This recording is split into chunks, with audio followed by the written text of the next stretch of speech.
Shannon. We're undergrads at UF, and we just want to do a little poetry workshop addressing how we can heal through poetry and assess the impact of COVID and write down our thoughts and feelings through art. So let's begin.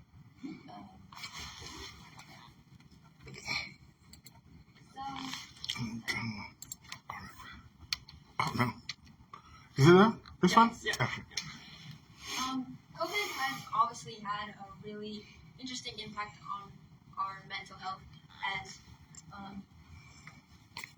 Professor Lazio? Lorenzo has told us there's positive psychology, but also just a negative impact as well. Both have it, and according to the World Health Organization, this is probably just apparent in general. Anxiety and depression rates went significantly up throughout the pandemic. A lot of people felt isolated, and there were ways that we combated this, like Zoom meetings, places online where we could all get together, but it still wasn't the same. And so we just want to acknowledge that COVID had this impact, and we can move on to the next slide, please. Yeah, so apart from poetry, we just also wanted to include coping with mental health as well in post-COVID. So seeking professional help if needed, reaching out to mental health professionals or support groups if you're struggling to cope. I actually ended up getting a therapist, I think, in around January of 2021, and I still have her today. She was an immense help for me. I also had Zoom meetings with my friends as well. I think Zoom was like the place to go at the time, and now it's FaceTime, now it's in person, but support groups are especially helpful. Staying connected with loved ones, maintaining social connections is vital for emotional well-being. For those of you who have daughters and mothers, my mom and I are like this. I don't know what it is about mother-daughter bond, but it's pretty unbreakable. And her and I, we were each other's rocks during COVID. So keeping in touch with your loved ones, especially post-COVID, and kind of navigating those feelings is really important. Engage in regular physical activity. Exercise can help reduce stress and boost mood. Fortunately, I don't do this as much anymore, but we actually bought a treadmill at my house, and I ran up to 4 miles a day, I think, at the peak of COVID.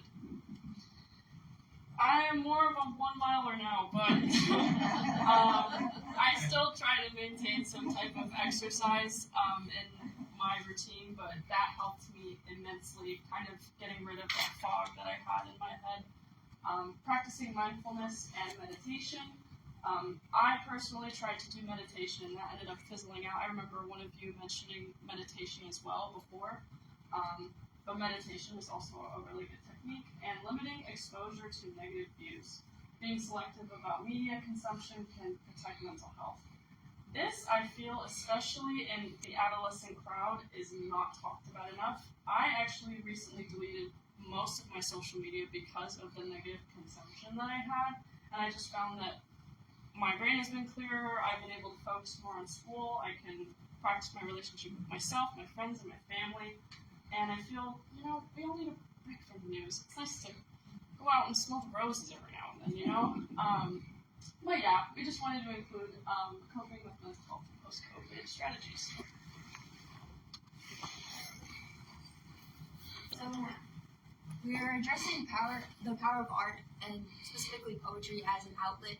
I know everyone here uses art as an outlet, but we just want to integrate poetry specifically. But I'm excited about the activity because I think it will be tailored towards many of you. But we use poetry, me and Shannon, and a variety of other art forms just to express how we dealt with COVID, how we deal just in general with the troubles of mental health.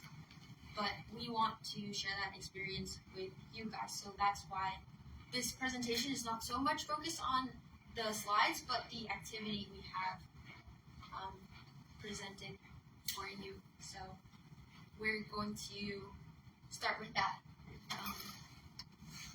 Before we go into poetry, I don't know if you all are familiar with poetry basics. We just wanted to give like a quick outline.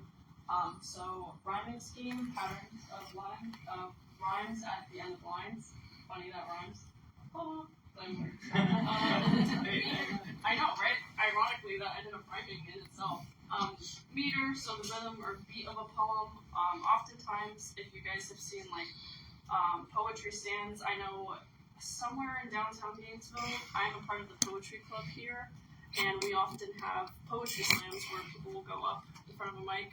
I did it once. It was very scary, but it was a great experience, and oftentimes people like to stress certain lines to make emphasis on certain words.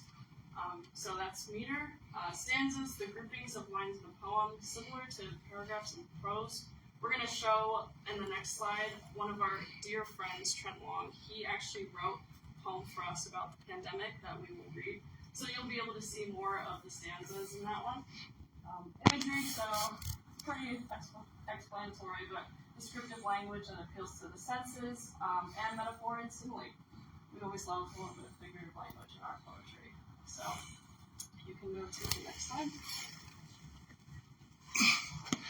So this is pretty dark, but I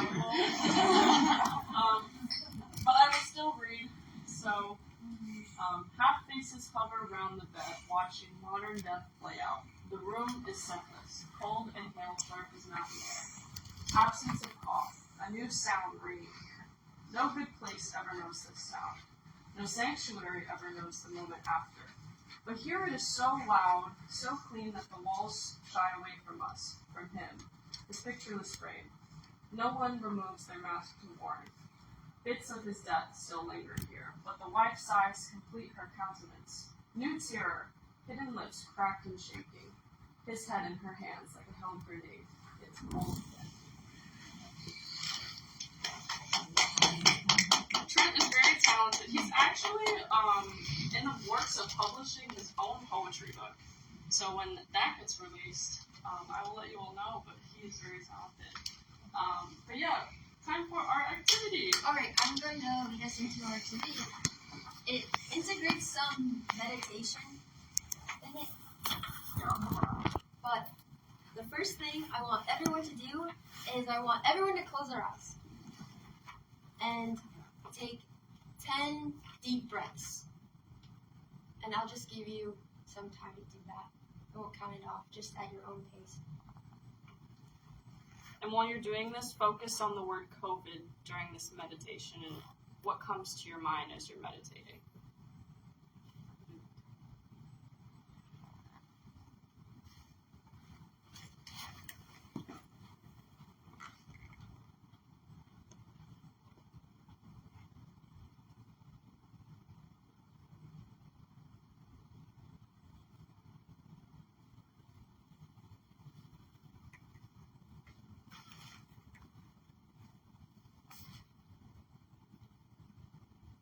Okay, everyone can open their eyes now, and everyone has pencils. I want you to draw what you saw when you closed your eyes and when you meditated on COVID. Or if you guys need a little bit more time, we can do that. Draw.